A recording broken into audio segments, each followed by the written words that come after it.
When you first, when you start to learn your instrument, you have to learn positions and scales and chords that just are physical things to learn on the instrument.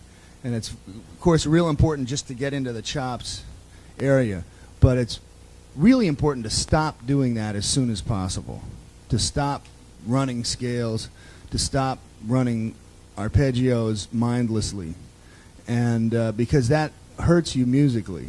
If you sit down and play a C major scale real fast over and over again until it's like incredibly fast, and you spend, maybe, months, so then you can go, well, that's great, but that's just a little tiny part of what you want to play when you go up to blow, And so I think it's real important to start right from the beginning playing music, playing songs, playing improvisations, and that's how I practice now.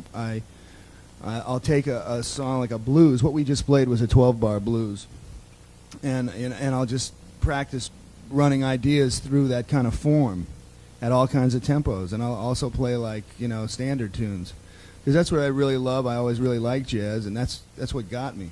I'll stop. I'll say, okay, here's this chord change, and I want to get this kind of thing, this arpeggio or whatever together, and I'll stop and practice that. But I practice it for a reason, because I have a musical application for it.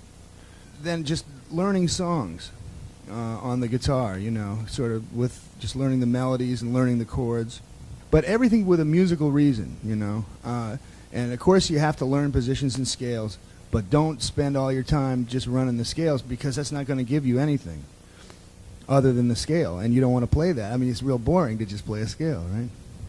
I practice licks. I used to practice licks, not so much anymore. Take licks off of records from other people that I liked.